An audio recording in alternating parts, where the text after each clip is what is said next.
Man leaves his wife with 3 children to stay with his millionaire sister-in-law, but he can't believe what she's done. The sharp smell of burnt rice filled the kitchen, merging with the incessant cries of the baby and the chaotic shouts of Olivia and Matthew racing around the floor, knocking over toys, cushions, and everything they could reach. The phone vibrated on the table, but Emily barely had time to glance at the screen. Her chest rose and fell quickly, trying to keep herself together, but exhaustion was slowly taking over. "Mom, look what I did!"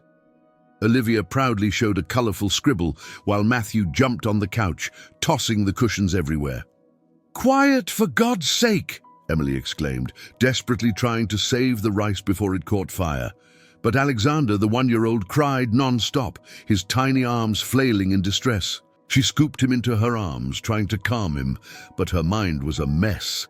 The day had been long, as always. Since dawn, she'd been taking care of the house, washing clothes, cleaning, cooking, and trying to keep everything at least somewhat organized. Yet no matter how hard she worked, it felt like she was always sinking, always on the verge of losing control.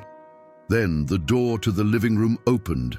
The sound was muffled by the children's chaos, but Emily sensed his presence before she even saw him.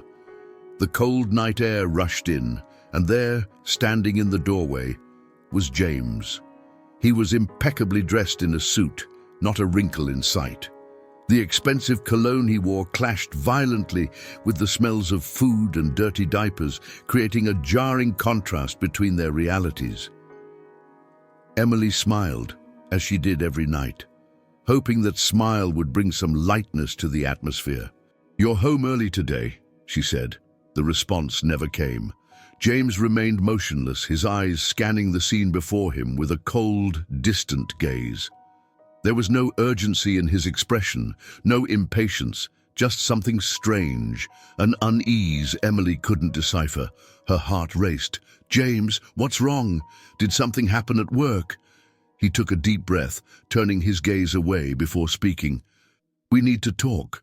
The tone of his voice was serious, dry. Emily adjusted Alexander in her arms and walked toward him, trying to ignore the unsettling feeling growing in her chest. "If this is about money, It's not about money." The silence that followed filled the room. The children were still playing, but Emily could no longer hear them. "What happened? You're acting strange." James rubbed his hands together, finally meeting her gaze. "I'm leaving." For a moment, Emily thought she hadn't heard him right. "What?" "I'm leaving the house." "It's over." The word hung in the air. "Over." "James, what are you saying? You're just tired, had a long day, I understand, but—" "It's not tiredness," he interrupted her. "I'm in love with someone else." Emily felt the ground slip from beneath her feet. Someone else. Her voice barely a whisper. "I'm with Grace." For a split second, everything stopped. The sound of the children disappeared, Alexander's cries faded, and the world went silent. Grace, her sister. You're lying." "I'm not," he said without hesitation. "Grace and I have been together for a while." Emily took a step back, her legs weakening. This couldn't be real. It had to be some kind of nightmare, a grotesque mistake, a cruel joke. "You're telling me you're going to leave me to be with my sister?" James sighed, as if he were tired of the conversation. "Yes." Olivia, noticing the tension, stopped playing and ran to her father, gripping the hem of his pants. "Daddy?" He looked down, seeing his daughter, her wide eyes confused, too innocent to understand what was happening. "Daddy, are you going to sleep somewhere else tonight?" "No, sweetheart." His voice was distant, as if explaining something trivial. "Daddy's not going to live here anymore." Olivia's face twisted in despair, and she clung to his leg. "No, no, Daddy! You can't go!" James gently pushed her away, but without tenderness. "Let go, Olivia!" She sobbed, refusing to release him. "Daddy, stay, please!"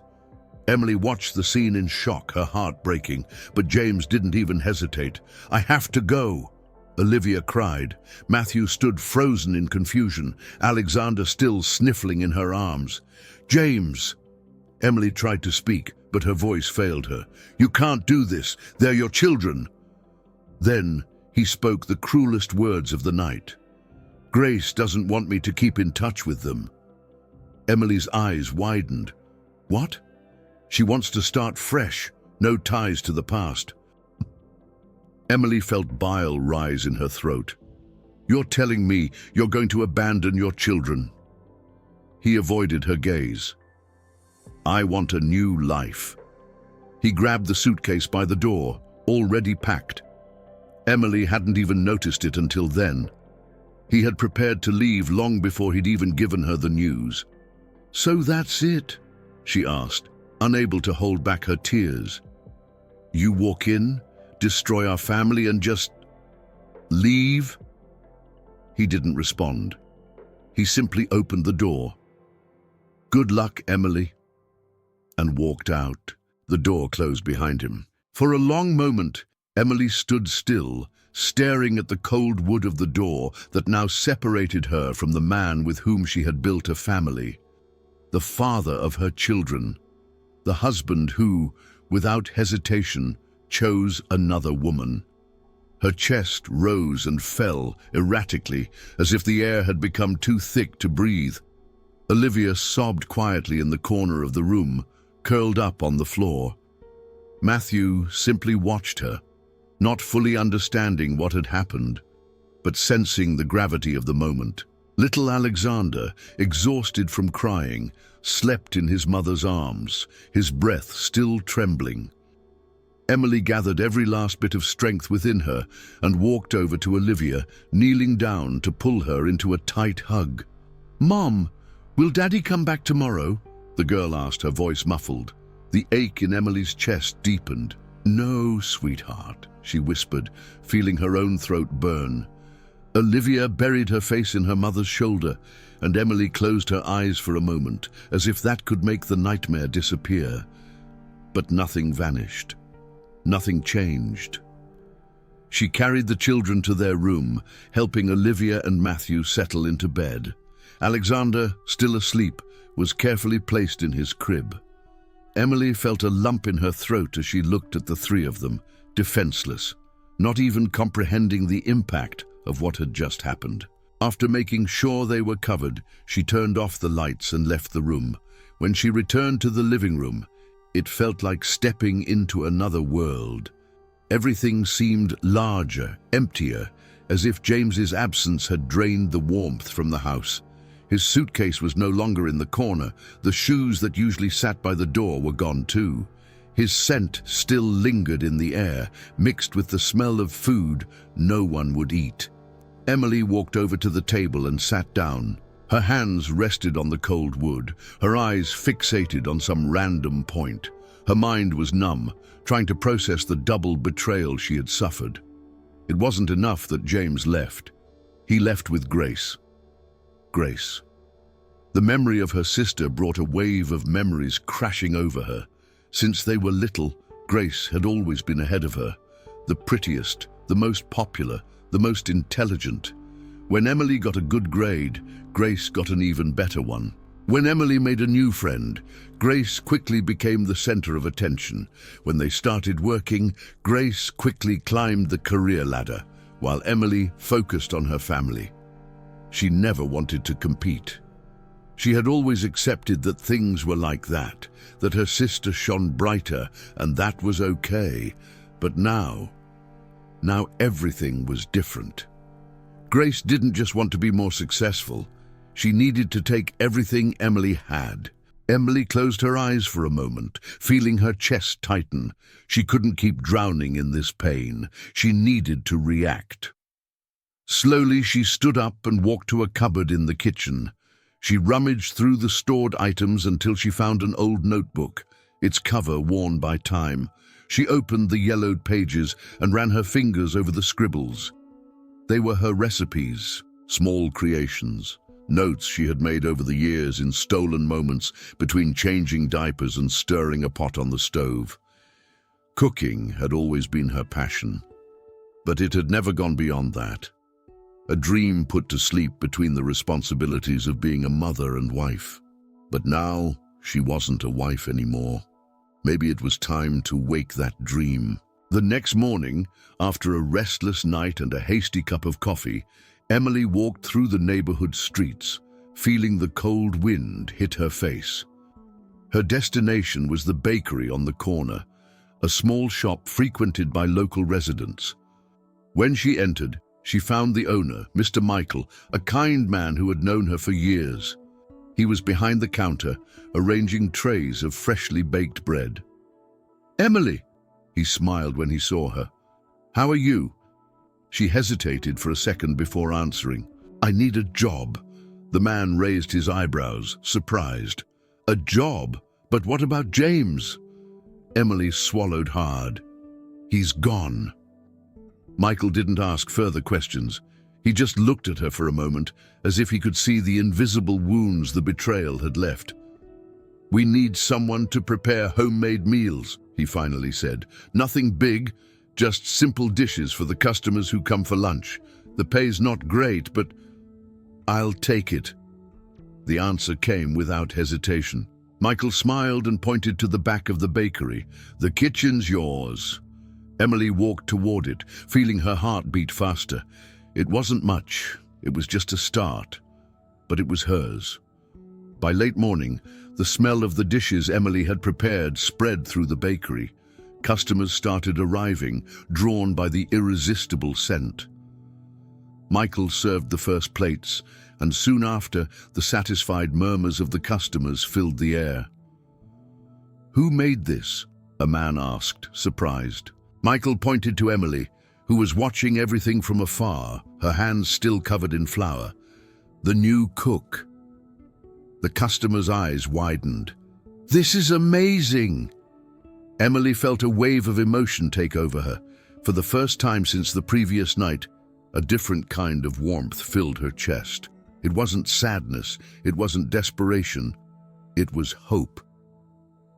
If you're watching this far, I'm sure you're liking it, so I want to ask you to subscribe to the channel. Emily watched, almost in shock, as the customers brought their spoons to their mouths and exchanged looks of surprise. It wasn't just a compliment or a polite reaction, it was genuine. An older man with grey hair leaned over the table, calling Michael with an eager gesture. "Who made this stew?" he asked, his voice laden with curiosity. Michael smiled and pointed to Emily, who was observing everything from a distance, still holding a dish towel in her hands. It was her. The man looked directly at Emily, nodding in approval. "My dear, this reminds me of the food my grandmother used to make when I was a child," he said, with a nostalgic gleam in his eyes. Other customers started to chime in. A woman who came to the bakery every morning for coffee now tasted Emily's chicken and rice, nodding her head in approval. A young man who rarely had lunch there ordered a second plate. The space, which had once been focused on bread and pastries, now expanded to the tables, all occupied by people eager to try the homemade dishes coming from the kitchen. What started as a simple need for survival soon became a small phenomenon in the neighborhood. Emily's food wasn't just tasty, it brought comfort, memories, a sense of home that many people hadn't felt in a long time. In the following months, the bakery's routine changed completely. Mornings were still busy with bread sales, but by noon, a line began to form at the door, made up of people who had heard about the meals being served there. "Mr. Michael, do you have more of that stew?" a regular customer would ask. "Not yet, Mrs. Laura, but you can wait. Emily is finishing up." And so the customers waited patiently for the lunch prepared by Emily. The space, once sufficient for the bakery's quiet operation, was now too small. The tables were always full, and Michael began to suggest that people take their meals to go, as there was no room to sit. Emily worked non-stop. The success brought financial relief, but also a dilemma. The bakery couldn't accommodate the growing customer base, and Michael couldn't manage the increasing demand. One afternoon, after her shift, Emily sat down at the table with him, wiping the sweat from her brow with her apron. "We're running out of space," Michael remarked, crossing his arms. She sighed, looking around. "I know. Have you thought about opening your own restaurant?" Emily gave a weak laugh. "And with what money?" Michael leaned forward. "You have talent. If you keep going like this, you could get an investor." The idea stayed in Emily's mind in the days that followed. Her own space, a place where she could cook without limitations, where she could turn that opportunity into something bigger. But opening a restaurant required money, and that was something she didn't have. Determined not to let the idea die, Emily began saving every penny. She cut back on her own expenses, did the math, researched prices for renting small commercial spaces. But even with all her efforts, the necessary amount still seemed out of reach. Then came the day of the community event in the neighborhood. The annual fair brought together small business owners, local artists, and merchants. Michael suggested Emily prepare some of her dishes to sell at a small booth. "It's a chance to show your talent to more people," he said. She agreed and spent the night cooking, preparing portions of seasoned rice, stews, and savory pies. When the event began, Emily set up the dishes carefully and waited. It didn't take long for the word to spread. The first people to try her dishes made sure to compliment her. Some returned to buy more. Within a few hours, the irresistible smell of Emily's food drew a steady stream of customers. Among them was a man with a sharp eye, dressed elegantly but without ostentation. He tried one of the pies and raised his eyebrows, clearly impressed. "Who prepared this?" he asked. One of the organizers pointed to Emily, who was focused on serving a dish to a customer. He walked over to her, observing her with curiosity. "You're the one behind this food?" Emily looked at him, a little hesitant. "Yes, it's me," the man smiled. "I'm Robert Varela. I own a chain of restaurants and, well, I don't think I've ever had anything this good at a community fair." She blinked, surprised. "A chain of restaurants?" He nodded. "Yes, and I'd like to know more about you. How did you get started cooking?" Emily hesitated, but told him a bit of her story. About how she had started in the bakery, her passion for cooking, her dream of opening her own place, but the financial difficulties she had faced. Robert listened attentively. When she finished, he was silent for a moment, as if weighing every detail. Then, without beating around the bush, he said, "I have a small space inside one of my establishments. I could offer it to you to start your own business." Emily blinked several times, unable to believe what she had just heard. "You're offering me a space?" "Yes. I want to see where this talent can go." For a moment, Emily didn't know what to say. Her heart raced, and her mind was trying to process that unexpected turn of events. She looked at the empty plates in front of her, at the satisfied customers, at everything she had achieved in the past few months with so much effort. Then, she took a deep breath and extended her hand to Robert. "I accept." Emily looked around at the small space that she now called her kitchen. The smell of fresh paint still lingered in the walls, blending with the scent of the first spices she was starting to prepare. The makeshift kitchen inside one of Robert Varela's establishments wasn't luxurious. In fact, it was modest, equipped with only the essentials: an industrial stove, a steel counter, a few utensils, and an oven that seemed older than it should be. But for Emily, that place represented a new chance. The first days were tough. She arrived before dawn, organized the ingredients, carefully prepared the recipes, and left late at night, often exhausted but determined.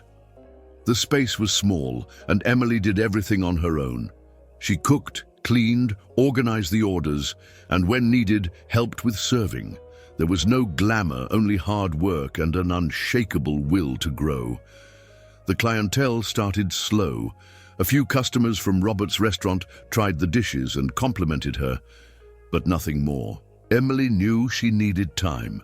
So day by day, she put everything into each dish as if it were a gift, pouring not just technique into it, but emotion as well. And then, something changed. One customer left the restaurant commenting on how great the food was. The next day, he returned with a friend. Another customer tasted a dish and called his wife, telling her she had to try it. Little by little, word of mouth started to spread. The small space, which had once been discreet, began attracting curious people. People who had never stepped foot in the establishment were now coming just to try Emily's recipes. One day, a man hurried in, looked around, and went straight to the counter. "Is this where they serve that wine-braised meat everyone's talking about?" he asked. Emily exchanged a look with Robert, who was smiling from across the room. "Yes," she answered, surprised. The man pulled out a chair and sat down. "Then bring me a plate. I want to see if it's as good as they say." When he took the first bite, he closed his eyes for a moment. The silence was only broken by the clink of the silverware on the plate. When he finished, he called Emily over with a gesture. "I've never had anything this good. You have blessed hands, miss." She smiled, grateful, but before she could respond, the man stood up and said to the waiter, "I'll be back tomorrow, and I'll bring more people with me." He kept his promise. The next day, he brought 3 friends. The day after, 6. And in no time, Emily realized that the tables were no longer enough to accommodate the demand. The space was too small. One evening, after a long day of work, Robert called her for a conversation in his office. He looked at Emily with a proud gaze, crossing his arms. "You've noticed what's happening, haven't you?" "What?" Emily asked, wiping her hands on her apron. "You don't need a space inside my restaurant anymore. You need your own." She opened her mouth to respond, but Robert continued. "I want to invest in you. Let's open a bigger restaurant with more structure, your name on the door." Emily's heart raced. The offer was tempting, an opportunity of a lifetime. But then she remembered everything she had gone through to get there, every penny she saved, every effort to rise again without depending on anyone. She took a deep breath and smiled at Robert. "I really appreciate it. But I want to do this on my own." Robert looked at her, surprised, and let out a low laugh. "You've got courage, Emily." "I do, and I'll make it happen." She spent months saving money. She worked relentlessly, cut back on every expense, sacrificed moments of rest, and even gave up small luxuries to save every coin. Finally, one day, she found a small space for rent. It wasn't luxurious nor big, but it was perfect to start. With hard work and dedication, she transformed that place into Duarte Bistro, a tribute to her last name. On the day of the opening, Emily's heart was pounding so fast she wondered if she'd even be able to cook. But as soon as the first customers walked in and the dishes started coming out of the kitchen, all her anxiety disappeared. Robert was there, sitting at one of the tables. He raised his glass to her and smiled. "I knew you could do it." The first months were challenging. There were days when Emily feared she wouldn't be able to pay the bills, nights when she doubted herself. But the love the customers had for the food she prepared grew. Duarte Bistro started being mentioned in food blogs, and one day, out of the blue, a famous critic appeared. Emily only found out after he had already left. A week later, an article about the restaurant was published in one of the city's most influential newspapers. The meals at Duarte Bistro are not just food. They are memories, comfort, and tradition. Emily Duarte brings the story of her life into every plate, and it's impossible not to feel that with every bite. The next morning, the line to get into the restaurant wrapped around the corner. The line to get into Duarte Bistro stretched around the corner that night. Emily observed everything from a distance, standing at the counter in the open kitchen where customers could see the team working. The dining room was lit with soft yellow lights, creating a warm and sophisticated atmosphere. Every detail of the restaurant carried a piece of her story. The rustic wooden tables, the walls adorned with old photographs of the city, and the irresistible aroma of the dishes she had created herself. She never imagined she would get here. After so much struggle, so much rebuilding, now she was standing in front of what she had built with her own hands. There were no loans, no favors. Every brick in that place was the result of her dedication, and every plate served was proof of her resilience. Duarte Bistro quickly became a reference. Customers returned not only for the taste of the dishes, but for the feeling they evoked. It wasn't just food, it was memory, it was affection. And Emily, for the first time in a long time, felt like she belonged to something no one could take away from her. It was then that amid the dinner reservations for the night, the name appeared. Grace Duarte. A chill ran down Emily's spine. For a moment she thought it was a coincidence, but it wasn't. Her sister, the woman James had left her for, had made a special reservation for their wedding anniversary dinner. She didn't know the restaurant belonged to Emily. The minutes before Grace's arrival were tense. Emily felt her stomach twist as she remembered the last time she saw her sister. The bitter taste of betrayal still lingered, but now there was no pain. Just a cold sensation in her stomach at what was about to unfold. When Grace entered, everything seemed to slow down. She wore a long, form-fitting, elegant dress, her hair perfectly styled. By her side was James, with the same posture as always, but visibly different. He seemed smaller, less imposing than before. They were led to the best table reserved for special occasions. Emily watched from afar, making sure they didn't notice her. She could have kicked them out. She could have humiliated them right there, reminding them of who was now on top. But she did none of that. Instead, she made sure the service was impeccable. The team served the appetizer, a delicate dish of mushrooms in white wine. Grace took the first bite and raised her eyebrows. "This is really good," she said, sounding surprised. James simply nodded, without much enthusiasm. He looked uncomfortable, out of place. The main dishes arrived shortly after. Grace savored every bite without any idea who was behind it. It was then that she started talking. "You know, James, sometimes I think about how perfect everything has been for us. I never wanted children. From the start, I was sure of that." Emily, watching everything from afar, felt her blood run cold. "That's why I had that procedure done early in our marriage without telling you." James stared at her, confused. "What?" Grace let out a light laugh. "I didn't want to take any chances, love. You already had too many kids with Emily, and I wasn't willing to go through that. I saw how she lived, tied down by the children. I'm not that kind of woman." James's face changed. "You did that without telling me?" Grace shrugged. "Did you really want more kids?" James fell silent, and Emily, from across the dining room, noticed something she had never seen before. For the first time, James seemed regretful, not just uncomfortable, but broken. The man who had abandoned her for a promise of luxury and freedom was now facing the reality of the choice he had made. Grace never wanted a family. She never wanted to share her life beyond what was convenient for her. And now, without children, without roots, with nothing that connected him to something greater, James was completely alone. Emily could have approached. She could have revealed herself right then, making it clear that she had heard everything. She could have humiliated them in front of everyone, exposing every detail of the betrayal. But she did none of that. Instead, she ensured that the dessert was served perfectly. Their dinner was flawless, the service impeccable. When they finished, James asked for the bill. And it was then that Emily finally appeared.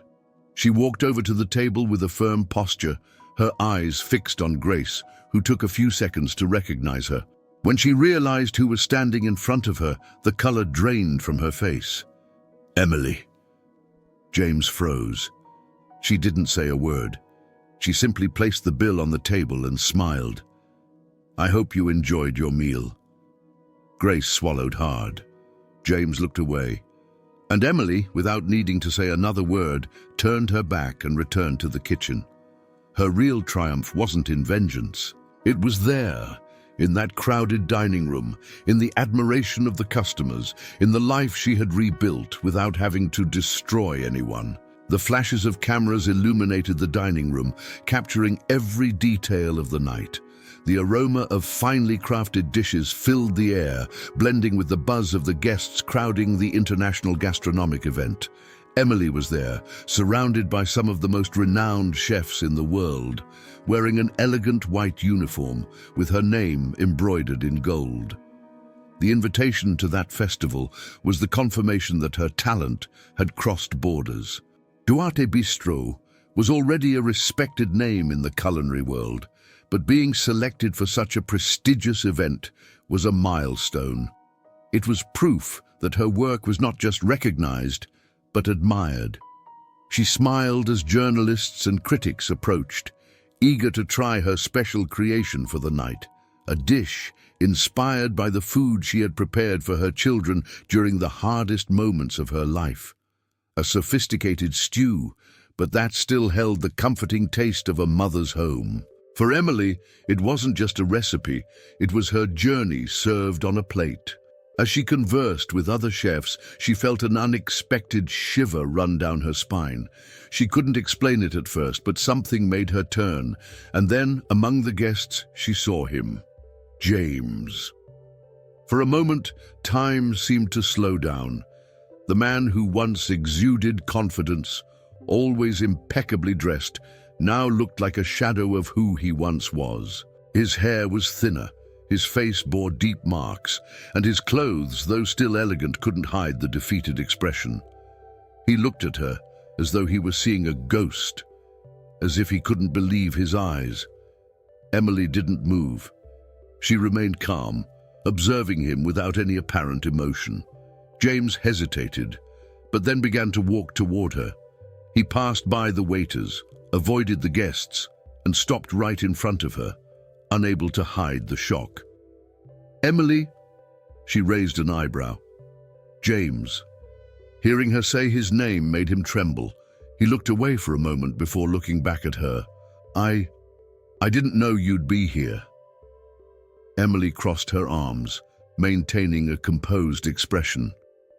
"And I didn't know you attended events like this." James let out a humorless laugh and ran a hand over his face. "Things have changed." "Yes, they have." The silence between them lingered, heavy with memories and unspoken words. Emily didn't feel anger anymore. There was no more pain. All that remained was an emptiness where love once was. You made it," James finally said, looking around. "You're one of the most respected chefs at this event." She nodded. "Yes. I heard you opened your own restaurant." "Not just one. Duarte Bistro has grown. I have several locations now." James's expression tensed. "And the kids?" Emily took a deep breath. "They're doing well. They've grown strong, smart, independent. They're everything I could have dreamed of." James turned his gaze away. "Emily, I made a mistake." She slightly curled her lips, but her expression showed no surprise. "I knew that already." He sighed, struggling to find the right words. "Grace deceived me. She manipulated me. She made promises but never kept any of them. I thought I was choosing a better future, but..." He swallowed hard before continuing. "In the end, I was just an accessory for her. When she realized I was no longer useful, she discarded me." Emily didn't show any reaction. "And now you're here telling me this. Why?" James looked at her like a lost man. "Because I miss my kids. I miss you." She stared at him for a long moment. "No, James. You miss the life you destroyed." He opened his mouth to argue, but fell silent. He knew she was right. Emily continued, "You made a choice. No one forced you. You turned your back on me and your children, on a family that loved you. And now, when you have nothing left, you want to look back." James lowered his head, his shoulders sagging as if he were carrying an unbearable weight. "I don't know what to do, Emily." She inhaled deeply. "You have two choices. You can keep living in regret, or you can accept the consequences of your choices and move forward." He looked up, his eyes brimming with tears. "Do you still feel anything for me?" The question hung in the air, but Emily already knew the answer long ago. Nothing. James staggered backward as if he'd been struck. The silence between them grew heavy, and then Emily took a small step forward. "Want to know how the kids are doing?" He nodded, hesitant. "Olivia is finishing her medical degree. Matthew has gone into technology and is already building a brilliant career. Alexander, the baby you left crying that night, is now a young man full of dreams and talents." James's breathing quickened. They ask about me." "No, it was cruel, but it was the truth." James put his hands to his face. His shoulders began to tremble, and Emily noticed that he was crying. There, in front of everyone, he could no longer maintain the image of the man he once was. He fell to his knees. "Please, forgive me." Emily looked down at him with nothing but compassion. "Forgiveness doesn't change the past, James." She didn't need to say anything more. Her life, her success, her children, all of it was proof enough that she didn't need him. She never did. She turned and walked back to the dining room, where the guests were waiting for her to present her dish. James stayed there, kneeling, alone. He had finally understood. Too late. Emily left the international gastronomic event with the certainty that her journey was only just beginning. The night that brought her face to face with James was a turning point. Not because he still had any impact on her life, but because, at that moment, she realized how far she had come. The following days were an avalanche of opportunities. The name Duarte Bistro was no longer just a local success. The specialized critics praised the unique way Emily transformed simple dishes into sophisticated culinary experiences filled with identity. The restaurant that started in a small space was now desired in other cities. And so, the growth began. The first branch opened in a neighboring city, then another and another. In just a few years, Duarte Bistro had locations spread across various regions, each maintaining the quality standard that Emily was determined to preserve. She refused to let the essence of her kitchen fade. The chefs who worked in the new restaurants underwent rigorous training, learning not only the techniques but the philosophy behind every dish. But Emily wanted more. She always remembered how her journey in the kitchen began. The exhausting days at the bakery, the small space inside Robert's restaurant, the struggles of a woman trying to rebuild on her own. Now, looking at everything she had built, she knew she needed to give back somehow. It was then that the Duarte Culinary School was born. The idea was simple: to give young talents the opportunity to learn who couldn't afford a traditional culinary school. Emily wanted her school to be a refuge for those who, like her once, had talent but didn't know where to begin. The project started small, but it quickly expanded. Young people from different backgrounds found there a chance to learn, grow, and transform their lives through cooking. Many of the graduates started working at Duarte Bistro locations, while others opened their own businesses. "I never imagined I would get here," one of the students confessed at an event for the school. "But now, for the first time, I believe in my future." Words like these made Emily certain she was on the right path. As her school grew, another project began to take shape. With the increasing number of Duarte Bistro locations, Emily realized she needed to ensure the quality of the ingredients used in her dishes remained the same. She knew the importance of every seasoning, every raw material, and she didn't want to risk her restaurants losing their essence. That's how the Duarte Gourmet product line was born. From artisanal sauces to exclusive spices, each item in the line was carefully developed by Emily and her team. The idea was to bring a piece of the Duarte Bistro experience into the customers' homes. The products quickly began to be distributed to large markets and even to renowned chefs, who started using Emily's ingredients in their own restaurants. Then, her fame spread beyond borders. Invitations began to pour in for international events: Paris, Milan, Berlin. Emily cooked for demanding critics, participated in high-profile gastronomic festivals, and was applauded at dinners for celebrities. Her name was now among the greats, but despite the recognition, she never forgot where she came from. One night, after an event in Paris, a journalist approached with a recorder. "Emily Duarte, just a few years ago you worked in a small bakery. Today, you're one of the biggest names in international cuisine. How does that feel?" She smiled, thoughtful. "The truth? I feel like that same woman who, one day, had to start from scratch. The difference is, now, I want to help other women do the same." This became her new role. Emily began using her story as inspiration. She traveled the world not only to showcase her gastronomy, but to encourage women to gain financial independence through cooking. "Cooking isn't just about feeding people," she said at one of her talks. "It's a way to tell stories, to change lives. I started from nothing. If I made it, other women can too." And so Emily Duarte was no longer just a chef. She was a mentor, a reference, a living proof that even after the worst of new beginnings, it was possible to succeed. Emily always believed that her true love story was in the kitchen. Every dish she created was a declaration, every seasoning a memory. Her heart was entirely in the food she prepared and in the legacy she was building. But as much as her career had reached unimaginable heights, there was one part of her life that remained locked away, tightly sealed: love. Robert Varela had always been there. From the moment he believed in Emily's talent, he became more than an investor or business partner. He was a loyal friend, a constant support throughout her journey. They shared challenges, victories, and long conversations about the future of Duarte Bistro. Over time, their relationship changed.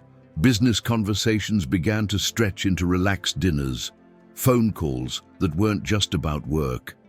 Emily noticed that Robert always found a reason to be near her, always attentive to every detail. He knew when she was exhausted, even when she tried to hide it. He noticed her concern for the kids, her fatigue after long days. And unlike any other man she had ever known, Robert never tried to tell her what to do. He never imposed anything, never questioned her choices. But even though she felt something for him, Emily resisted. The fear of loving again was a constant shadow. As much as Robert was kind, as much as he expressed his affection without ever pressuring her, something inside her kept her from moving forward. The ghost of abandonment still haunted her. She didn't know if she could trust again, if she could ever allow herself to depend emotionally on anyone. "You don't have to be afraid of me, Emily," Robert said one night while they were having dinner together. She looked at him, surprised. "Afraid? I'm not afraid." He smiled slightly, resting his arms on the table. "You are. You think that if you allow yourself to feel something again, it will end in hurt." She looked away. "What if it does?" Robert fell silent for a moment, then took his wine glass and gently swirled the liquid inside. "I'm not James." The name of her ex-husband still carried weight within her. But when she heard Robert say that, something different happened. For the first time, Emily truly believed that he could be different. The months passed, and the closeness between the two intensified. He respected her time, but he didn't hide what he felt. And little by little, Emily realized that she trusted him more than she had ever trusted any man before. Then came that night. Robert invited her to dinner at his mansion. He had done this before, but there was something different about this occasion. The garden was lit with small golden lights, and a table had been set up outside under a starry sky. The scent of flowers mingled with the aroma of the sophisticated dishes that had been specially prepared for the evening. "You outdo yourself every day," Emily commented, admiring the view. "I've been trying to impress you for years. I have to make an effort," he joked, pouring the wine. The dinner went smoothly. They laughed, talked about everything, just as they always did. But at one point, Robert grew serious. He slid his hand across the table until it met Emily's. She noticed the change in his tone and became tense. "What's going on?" Robert took a deep breath before speaking. "I love you." Emily's heart skipped a beat. "Robert, I know you're scared," he continued without breaking eye contact, "and I would never pressure you, but I need you to know that I love you. Not because of what you've accomplished, not because of your success, but for who you are. For the strong woman who rebuilt her own life, for the amazing mother who raised 3 wonderful children, for the generous person who inspires so many others." Tears filled Emily's eyes. "You don't need to give me an answer now, but I have something to ask you." Robert took a small velvet box out of his pocket and, with calm hands, opened it.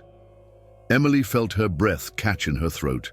Inside was an elegant ring, understated, exactly as she liked. "Will you marry me?" Emily stood in shock.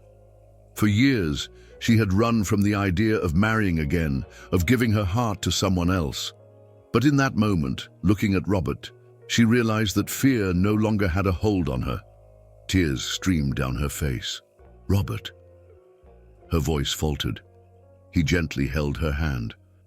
"I don't want to tie you down. I'll never hold you back from being who you are. I want to be your partner, your support. I want to be by your side because you want me to, not because you need to." Emily's heart raced. For the first time, there was no doubt. She smiled, overwhelmed, and finally said, "Yes." Robert sighed in relief, slipping the ring onto her finger. That night, under the soft lights of the garden, Emily realized that she no longer had to be afraid. She deserved to be happy. And this time, she knew she was choosing someone who would never make her doubt that. The ring sparkled on her finger, reflecting the soft light of the garden at the Varela mansion. From the moment Emily said yes, everything felt like a dream. But unlike everything she had experienced in the past, this was a dream she never had to wake up from. The following months were devoted to the wedding preparations, and despite Robert insisting there were no limits to make the day perfect, Emily wanted something intimate, meaningful, something that would reflect the family they were building together. The ceremony took place in the gardens of the mansion, exactly where he had proposed to her. But this time, there was something much more special about the setting. What had once been just an elegant, well-decorated space now overflowed with life. White flowers lined the path leading to the altar. Golden lanterns glowed softly under the fading light of the evening, and the tables, arranged with simplicity and good taste, were surrounded by people who truly mattered in their lives. But the most emotional moment was when Emily was escorted to Robert. She didn't walk alone. Olivia, Matthew, and Alexander, her children, now teenagers, were by her side, holding her hands. They had always been there for her in every difficult moment, in every new beginning, and now they would be the ones to give her away to the man who, in recent years, had become more than just a partner. He had become a vital presence in their lives. When Robert saw her walking toward him, accompanied by the children, he couldn't hide his emotion. His usual firm, confident gaze softened in a way Emily had never seen before. For the first time in his life, he realized that the greatest achievement he would ever have wasn't in business, nor in the expansion of his restaurants. It was standing right in front of him. When Emily finally stopped in front of him, the children hugged her before letting go. "Take good care of our mom," Olivia said, trying to sound serious but with tears in her eyes. "I promise," Robert answered, his voice full of sincerity. The vows were exchanged under the watchful eyes of the guests, but for Emily and Robert, the world seemed to stand still. When he slid the ring onto her finger and promised to love her forever, Emily knew she had finally found the love she had always deserved. In the months following the wedding, Robert became an even more significant figure in the lives of Emily's children. He never tried to replace James, but over time, he became a father figure to Olivia, Matthew, and Alexander. He taught them about business, helped with their schoolwork, attended their sports games and school performances, things Emily had never seen James do. Little by little, the children began to see him not just as their mother's husband, but as a real father. "Do you think one day we can call him Dad?" Alexander asked Olivia during a casual conversation. "I think so," Olivia smiled, "because deep down he already is." Then life surprised Emily and Robert once again. The news of Emily's pregnancy caught both of them by surprise. Emily already had 3 children and never imagined she would begin that journey again. But when the test confirmed that they were expecting twins, everything changed. The birth of Ethan and Chloe brought a new wave of happiness to the family. The mansion, once quiet and orderly, was soon filled with the sounds of babies crying, toys scattered about, and sleepless nights. But Emily and Robert were happy. 2 years later, fate surprised them again. Another set of twins. Samuel and Mia arrived to complete the family, turning the house into a true refuge of love and chaos. Robert, the man who once was rigid, calculating, accustomed to having everything under control, now found himself running after children in the garden, holding bottles in the middle of the night and reading bedtime stories. The Varela mansion, once cold and silent, had now become a home. Olivia, Matthew, and Alexander helped take care of their younger siblings, becoming role models for the little ones. Emily, who was already accustomed to motherhood, felt a different kind of joy seeing her family grow. And Robert. He was no longer the same man he had been. The business continued to prosper, but it was no longer the center of his life. He had learned that true success didn't lie in signed contracts or restaurant expansions, but in the laughter of children, the smell of the food Emily prepared on Sunday family meals, in the small moments he had never imagined valuing before. One day, while playing with Ethan and Chloe in the garden, Emily approached and sat beside him on the grass. "What are you thinking about?" she asked, noticing his distant look. Robert smiled and wrapped his arm around her. "How much my life has changed," he answered, looking at the children. "I spent years thinking success was about power, money, status. But today—" He paused and looked at Emily. "Today, I know my greatest success was finding you." Emily took his hand and smiled. She knew that, after everything, she had finally found her place in the world. The sun was slowly setting over the city, painting the sky in shades of orange and gold. In the garden of the Varela mansion, Robert played with Ethan and Chloe, while Samuel and Mia ran across the lawn, laughing loudly. Emily watched the scene from the balcony, feeling complete. Her family was everything she had once dreamed of, and more. She couldn't have known that, at that very moment, in a forgotten part of the city, someone who had once been a part of her life was about to hit rock bottom. James staggered through the narrow streets, his steps unsteady, his body hunched under the weight of years and bad choices. His once impeccable suit was worn, dirty, and disheveled. His face, once marked by confidence and pride, was now a portrait of failure. The deep bags under his eyes and his scruffy beard made him appear much older than he really was. No one recognized him anymore. Since Grace had thrown him out of their home with nothing, he had been living off small jobs and occasional favors.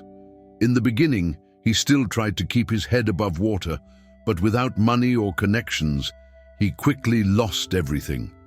That world he had longed for, the life of luxury beside Grace, had crumbled.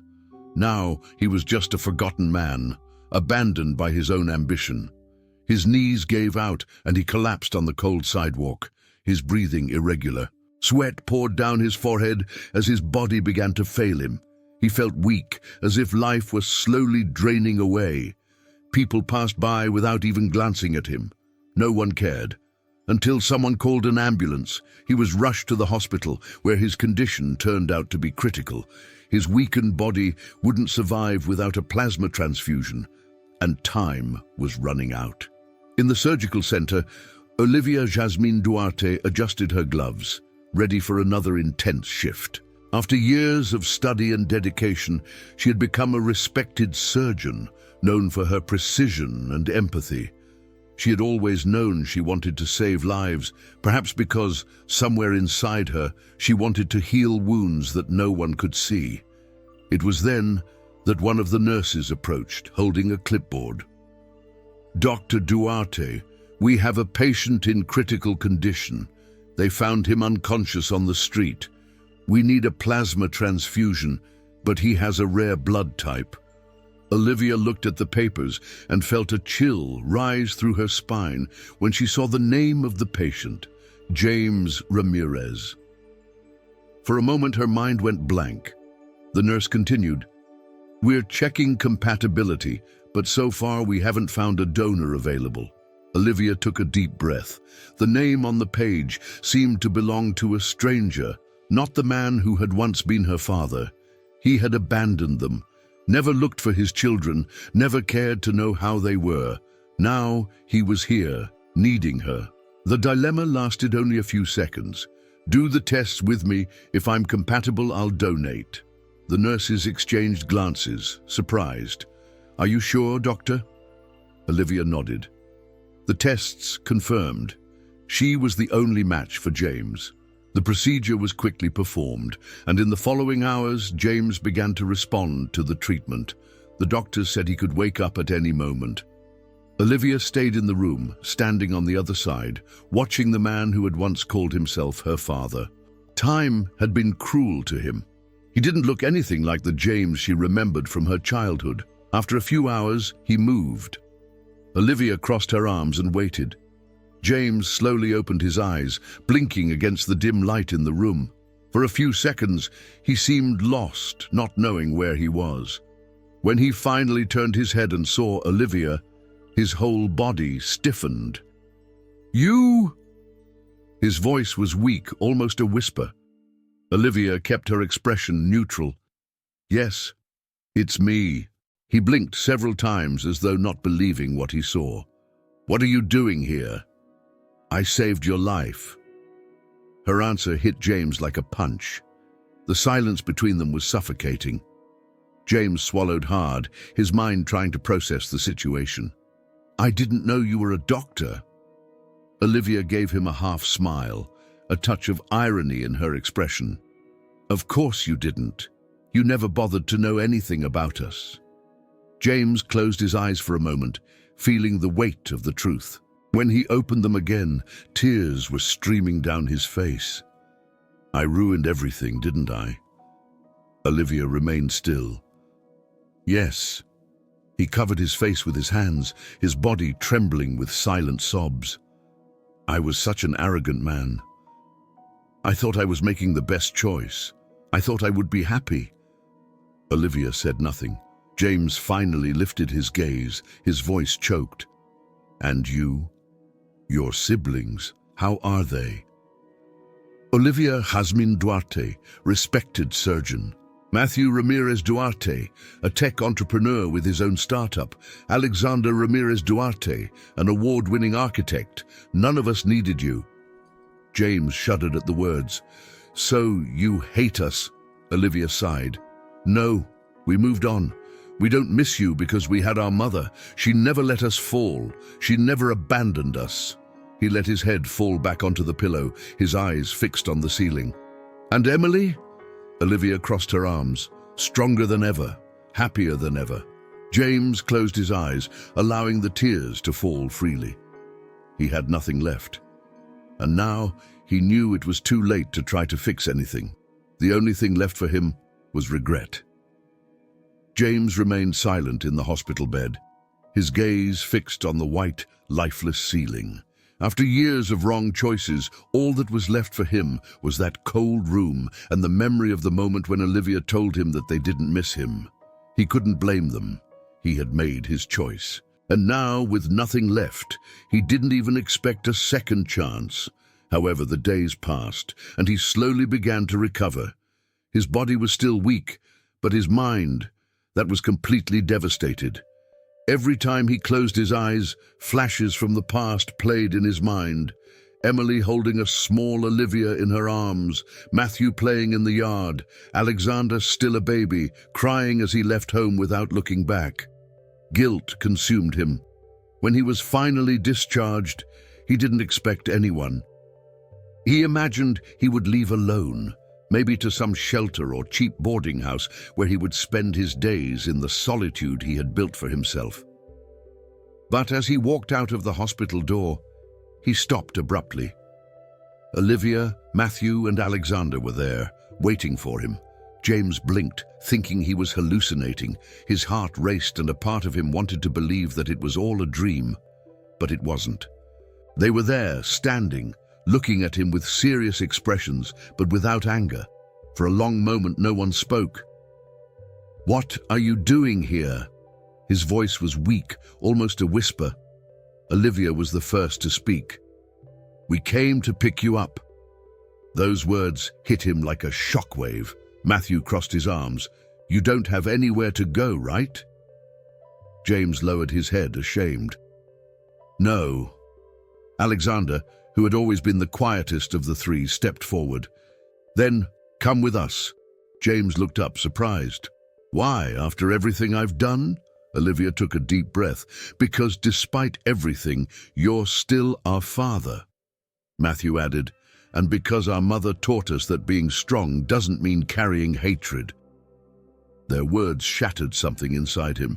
Emotion hit him hard, and his legs gave way. He felt the tears welling up and brought his hands to his face, trying to hold them back. "I don't deserve this," he murmured between sobs. But Olivia simply touched his shoulder, a gesture of compassion.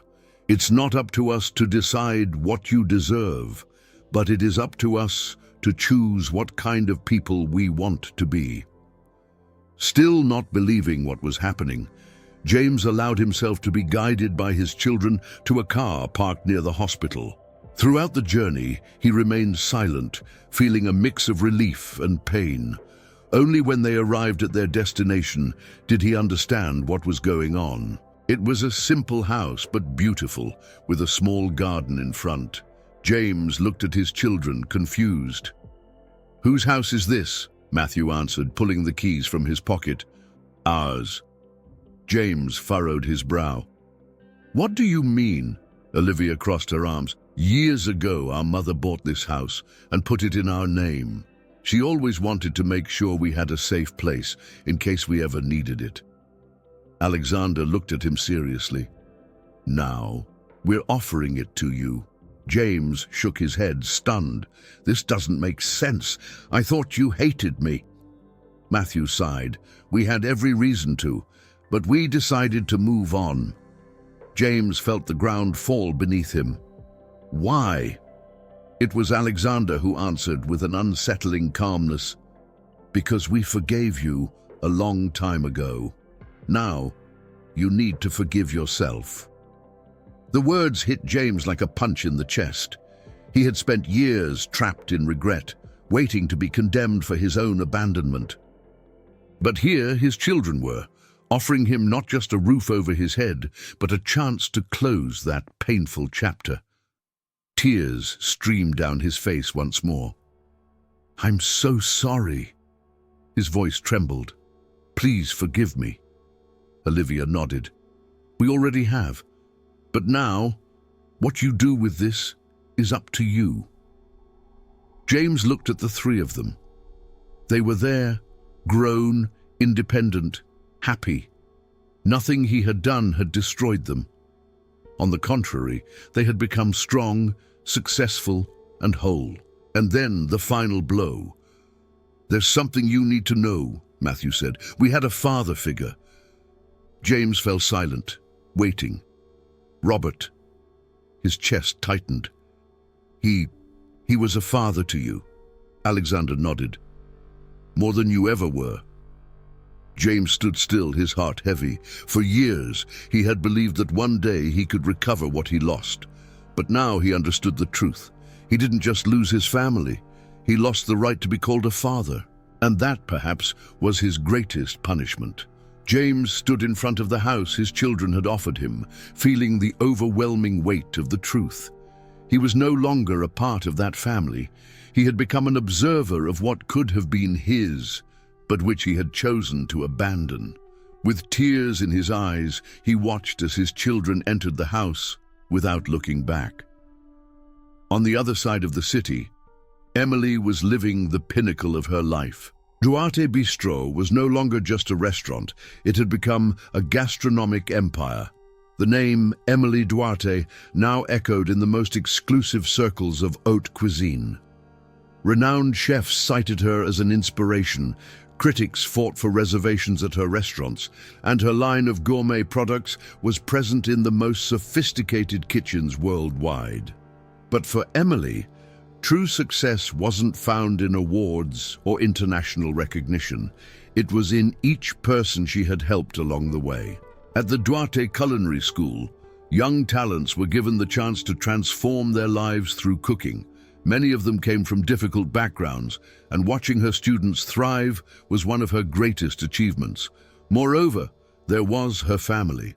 Olivia, now a talented surgeon, was respected not only for her impeccable technique, but also for her humanity when treating patients.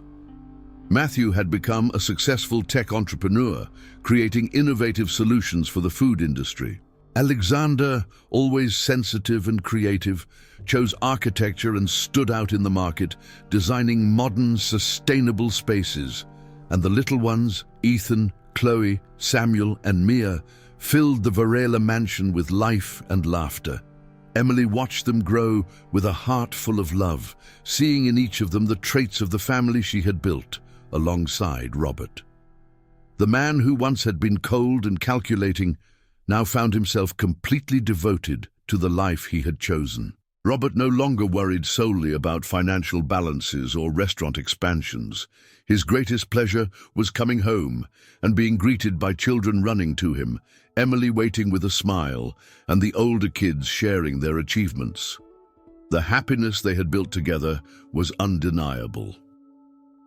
One afternoon, Emily was leaving one of the restaurants when she saw a familiar figure sitting on a bench in the nearby square. James. He looked different. His once proud gaze now tired, his shoulders slumped, the wrinkles more pronounced. He still wore a suit, but it no longer had the shine of wealth. It was just the attempt to maintain the appearance of a man who once had it all and lost it. When he lifted his eyes and saw her for a moment, he seemed to hesitate, but then he let out a heavy sigh. "I never thought we'd see each other again," he said, his voice laden with exhaustion. Emily remained silent for a moment, observing him. "Neither did I." He let out a weak laugh, devoid of humor. "You won, Emily." She frowned. "It wasn't a competition, James." He ran his hands over his face. "I spent my life trying to stay at the top, always chasing more, always wanting the best. And in the end, you got everything I dreamed of without stepping on anyone." James lowered his head, staring at the ground. "I lost everything. The only person who stayed by my side in the end was Grace, and even then, only until she realized I had nothing left to offer. I was used and discarded." Emily didn't show any surprise. "You made your choices." He lifted his gaze and nodded. "I did, and all of them brought me here."